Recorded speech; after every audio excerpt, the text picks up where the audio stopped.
Bismillahirrahmanirrahim. Assalamualaikum warahmatullahi wabarakatuh. Selamat sore semuanya. Selamat sore kepada Bapak Mufli Makmun MPD selaku dosen pengampu mata kuliah kurikulum dan pembelajaran. Sebelumnya perkenalkan, nama saya Putri Aprilianti dengan NIM 225509011 dari bimbingan konseling 2A, di mana akan membacakan hasil resume saya untuk memenuhi tugas akhir saya. Di mana webinar ini bertemakan guru gaptek perlukah takut, yang diisi oleh pemateri Lutut Wilujeng dari tim SLC PGRI Jawa Timur. Nah teman-teman, pada materi yang disampaikan Ibu Lutut Wilujeng ini dengan topik guru gaptek perlukah takut, dapat disimpulkan bahwa seorang guru itu jangan pernah takut mencoba, jangan takut salah, dan tidak ada guru yang tidak bisa IT. Karena kan dari studi kasus nyata nih teman-teman, bahwa guru yang cukup berumur bisa dikatakan sudah tertinggal jauh untuk mengejar IT tersebut. Namun guru-guru itu nggak perlu takut gitu untuk mencoba, karena selain itu adanya juga pelatihan yang diisi oleh para gugus-gugus terdepannya. Jadi intinya kalau misalkan guru itu takut, emang guru itu tidak pernah akan bisa IT, dan semua apapun yang jika kita tekuni, jika kita pelajari, maka akan ada hasilnya gitu, akan menjadi bisa. Jadi guru itu jangan pernah takut mencoba gitu. Terus ada dari Profesor Dr. Insinyur Richardus Eko Inarjit, MSc MBA, di mana peran guru dalam proses belajar ini tidak akan tergantikan oleh teknologi, tetapi guru yang tidak memakai teknologi akan segera tergantikan. Maka dari itu guru harus senantiasa belajar sepanjang hayatnya, karena jika seorang guru berhenti belajar, sejatinya dia sudah berhenti menjadi guru. Nah teman-teman, yang perlu di-highlight dari kutipan ini adalah peran guru dalam proses belajar mengajar tidak akan pernah digantikan oleh teknologi. Itu benar adanya, karena menurut Bapak Mufli sendiri yang sudah disampaikan pada perkuliahan, bahwa guru itu nggak bisa digantikan oleh teknologi, karena guru itu ada ikatan batinnya gitu dengan para siswa, para murid, para mahasiswa, sehingga apa yang disampaikan itu bisa tersampaikan dengan baik gitu. Kan beda nih kalau misalkan guru tatap maya aja, kita kan nggak ini gitu, nggak masuk materi itu, nggak sepenuhnya masuk, tapi beda dengan tatap muka gitu, karena adanya emosional yang ditransfer oleh guru ke murid gitu, adanya perasaan. Tapi kalau misalkan cuman teknologi, ya memang berbasis lebih kekinian gitu, namun sampai kapanpun emang nggak bisa digantiin gitu. Karena kalau misalkan teknologi ngajak kita, ya udah kita sekedar tahu tapi kita nggak ngerasain gitu. Terus di sini di highlight yang keduanya ada, tetapi jika guru tidak memakai teknologi maka akan segera tergantikan. Betul sekali teman-teman. Karena pada masa kini di pembelajaran abad 21 ini apapun harus diinovasikan dengan teknologi, karena kita nggak boleh ketinggalan sama teknologi itu sendiri. Bayangkan saja kalau misalkan semuanya masih serba manual gitu. Kita sebagai mahasiswa nih presentasi tanpa adanya PPT. PPT itu kan berbasis teknologi ya teman-teman.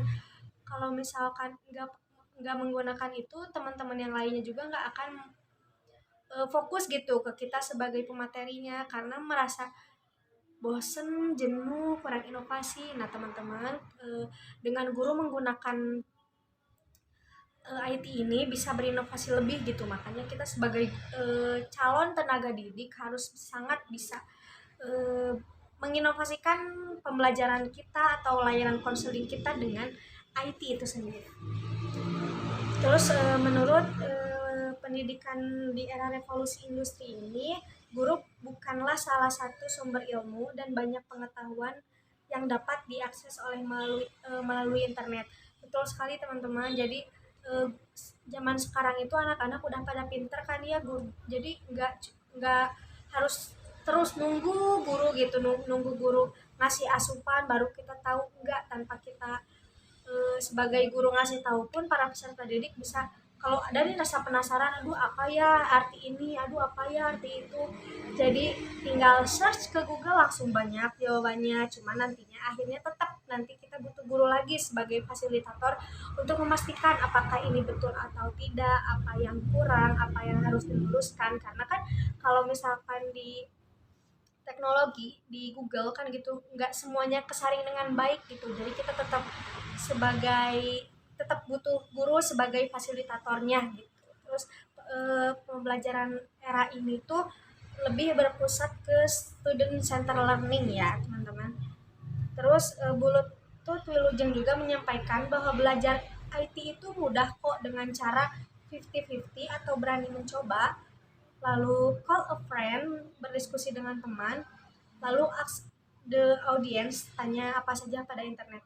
Maksud dari berani mencoba ini, selama guru mau berani mencoba, maka IT itu dengan sendirinya akan mudah dipelajari. Balik lagi ke awal tadi, guru jangan pernah takut mencoba, karena apapun yang dipelajari akan membuahkan hasilnya. Terus berdiskusi dengan teman, dan kita juga sebagai bukan hanya guru yang udah tua gitu, guru yang kita masih baru mau menginjak jadi guru pun harus banyak berdiskusi dengan teman agar kita bisa menambah lagi wawasan kita tentang IT, bisa bekerja sama di bidang IT-nya. Jadi berdiskusi dengan teman itu banyak sekali manfaatnya.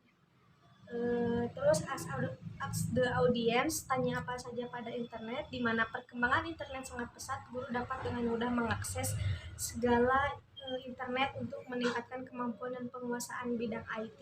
Nah, jadi kan udah mah murid itu lebih lebih rasa ingin tahunya tinggi lagi ke kita. Nah, kita juga sebagai tenaga didik jangan sampai kesalip gitu oleh murid. Jadi kita juga harus menyeimbangkan semuanya gitu. Nah, jadi terus teman-teman, kalau misalkan kan banyak ya kata guru-guru yang udah berumur ini itu bahwa sesuatu yang terpaksa. Namun eh, ini tuh ada ininya loh teman-teman, ada the power of terpaksa itu ada banget, karena yang pertama dipaksa kan. Jadi kita sebagai tenaga didik dipaksa untuk harus bisa IT itu sendiri. Kita harus bisa paham IT itu sendiri. Terus tapi kita melakukannya secara terpaksa karena keadaan, tuntutan, peraturan dari pemerintah harus adanya IT di bidang pendidikan. Tapi dengan dipaksa lalu terpaksa kita menjadi bisa.